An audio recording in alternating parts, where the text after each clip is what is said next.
कहानी की शुरुआत में 1938 में जब क्वीन मैरी अपने चरम पर थी, तब इसे दुनिया के सबसे तेज जहाज के रूप में मान्यता प्राप्त हो गई थी, जिससे जहाज के कप्तान कैराडाइन इस बात पर बहुत अधिक गर्व करते हैं और कुछ तकनीकी खराबी होने के बावजूद कप्तान तेज गति बनाए रखकर जहाज यात्रियों के जीवन को खतरे में डाल देते हैं। जहाज के डेक के नीचे होने वाली घटनाओं से अनजान यात्री एक खूबसूरत रात का आनंद ले रहे होते हैं। तभी डेविड रैच, ग्वेन रैच और उनकी बेटी जैकी रैच एक वीआईपी परिवार का रूप धारण करके फर्स्ट क्लास में घुसने की योजना बनाते हैं। फर्स्ट क्लास में जाकर जैकी, जो एक डांसर बनने की इच्छा रखती है, वह अपने पसंदीदा फिल्म के डायरेक्टर को देखती है और किसी भी कीमत पर उनसे मिलने के लिए अपने पिता से इजाजत मांगती है और जैकी उनसे अपना परिचय देने का प्रयास करती है। लेकिन वे लोग जैकी को यहाँ से जाने के लिए कहते हैं। जैकी के जाने के बाद उसका पिता डेविड उनसे बातचीत करने के लिए आता है, जो अच्छी तरह से समाप्त नहीं होती है और वहां के कर्मचारियों को डेविड और ग्वेन की चालबाजी का पता चल जाता है, जिसकी वजह से उन दोनों को कमरे से बाहर निकाल दिया जाता है, जबकि जैकी वहीं पर रह जाती है।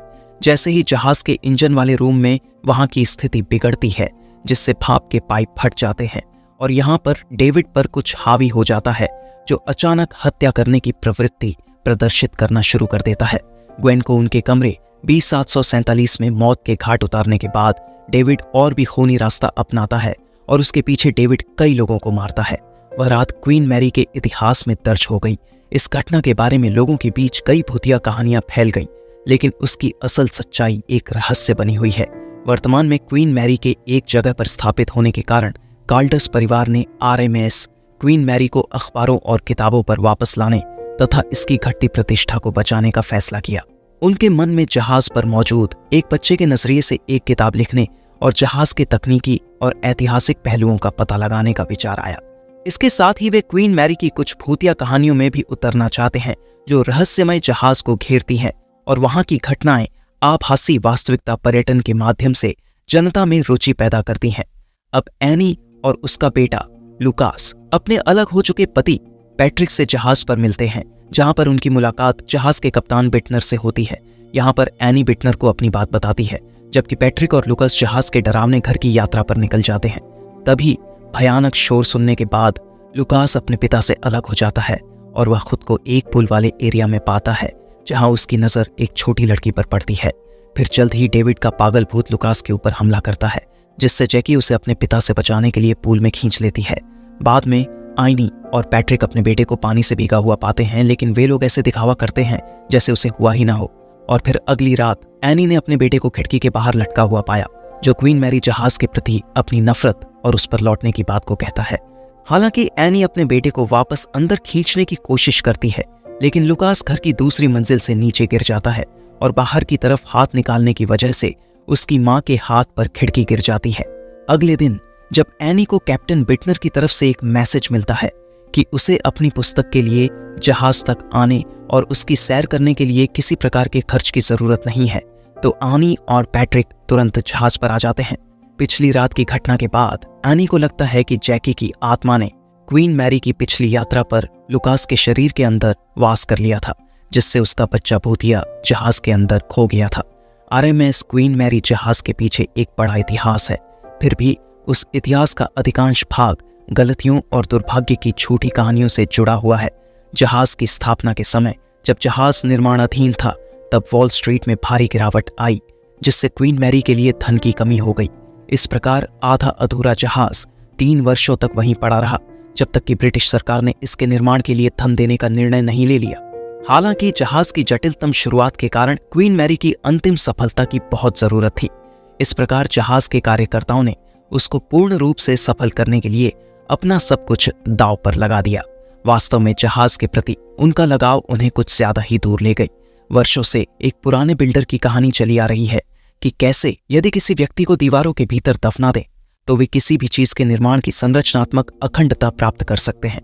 यदि एक जीवित व्यक्ति को जहाज की दीवारों के भीतर अत्यधिक पीड़ा देकर दफन कर दिया जाए, तो श्रमिकों का मानना है कि वह व्यक्ति अपने जहाज को अनंत जीवन प्रदान करेगा।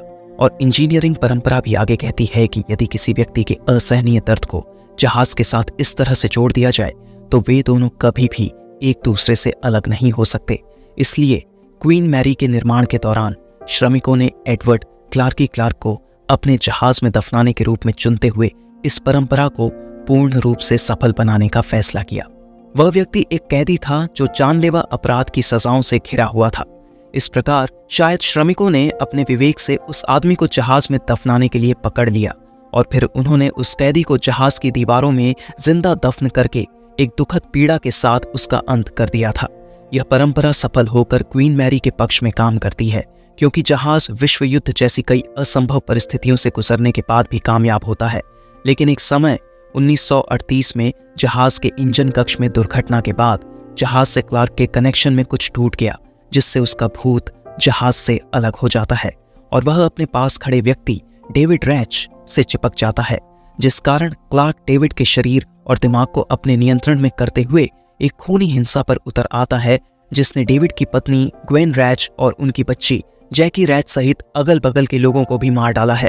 हालांकि जहाज के कप्तान कैराडाइन को अपने जहाज के पीछे के छुपे अंधकारमय अतीत के बारे में पता था, जिससे उसने तुरंत उस व्यक्ति की तलाश करना शुरू कर दी, क्योंकि यदि क्लार्क का भूत क्वीन मैरी के आसपास से भागने में सफल हो जाता है तो जहाज अपनी सुरक्षा को खो देगा और तुरंत विनाश की ओर बढ़ जाएगा और इसके साथ वह जहाज के यात्रियों को भी अपने साथ ले जाएगा। अंत में क्लार्क एक लाइफबोट के माध्यम से भागने की कोशिश करता है, लेकिन कैराडाइन ऐन मौके पर आकर उसे पकड़ लेता है और उसे गोली मार देता है। बाद में कैप्टन अपने कार्यों से निराश होकर खुद को भी मार डालता है, लेकिन तब तक बहुत ज्यादा हानि हो चुकी थी। जहाज पर क्लार्क के द्वारा मारे गए आदमियों के भूत भर गए थे, जिसमें जैकी भी शामिल होती है, जो कॉल्डर्स के जीवन को बर्बाद करने के लिए आगे बढ़ती है। कहानी के दूसरे हिस्से में, जिसमें एनी, पैट्रिक और लुकास शामिल होते हैं, जिसमें मुख्य रूप से एनी और पैट्रिक अपने बेटे को जहाज की कैद से बचाने के लिए प्रयास करते हैं। एनी के घर की घटना के बाद उसे पता चला कि उसके घर में उसके बेटे के शरीर के अंदर जो आत्मा थी वह वास्तव में जैकी की आत्मा थी। जब लुकास स्विमिंग पूल के अंदर फंस गया था, जैकी ने उसके शरीर को पकड़ लिया था, जिससे लड़के की आत्मा अन्य मरे हुए लोगों के साथ जहाज के चारों ओर भटकने लगी। एक बार जब एनी यह सब जान जाती है और जब उसे जहाज पर लौटने का अवसर मिलता है तो उसे अपने बेटे की आत्मा को जहाज से निकालने का अवसर भी मिल जाता है। हालांकि बिटनर ने केवल कॉल्डर्स परिवार को क्वीन मैरी पर आमंत्रित किया, जिससे उन्हें फ्री में घूमने की अनुमति मिली। इस आमंत्रण के तहत उन्हें अपने लड़के को भी साथ में लाना था।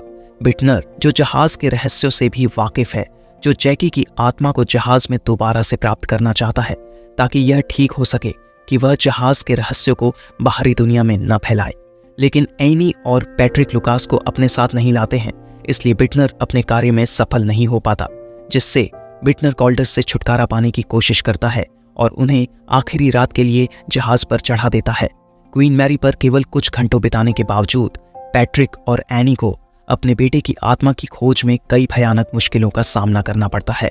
एनी के सेलफोन से निकलने वाले खौफनाक हाथ से लेकर और सफेद कपड़े पहने हुए एक महिला द्वारा पियानो पर अपने दुर्भाग्य को गाने तक, एनी और पैट्रिक इन सब के बीच तब तक जीते हैं, जब तक कि उन्हें आखिरकार फर्स्ट क्लास में छुपा हुआ स्विमिंग पूल की खोज नहीं हो जाती, जहां पर लुकास के ऊपर भूत ने जानलेवा हमला किया था। फिर बाद में एनी और पैट्रिक अलग हो जाते हैं, जो जहाज के भीतर रहने वाली असंख्य आत्माओं से परेशान होकर बाहर निकलने का रास्ता तलाशते हैं। ऐसी भयानक परिस्थितियों में दोनों लोग डर के आगे झुक जाते हैं और वे दोनों अपने शरीर डेविड और ग्वेन के भूतों को सौंप देते हैं। अगली सुबह दोनों एनी और पैट्रिक के शरीर को अपने कब्जे में लेकर क्वीन मैरी छोड़ देती है।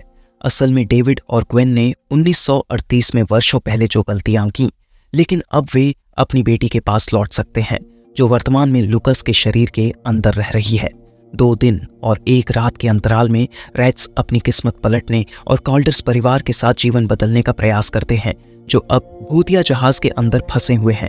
रैट्स की कहानियों का निष्कर्ष केवल उनके पारिवारिक पुनर्मिलन से ही आता है। डेविड और ग्वेन अपने बच्चे की बहुत देखभाल करते हैं और उसे खुश और संतुष्ट देखना चाहते हैं।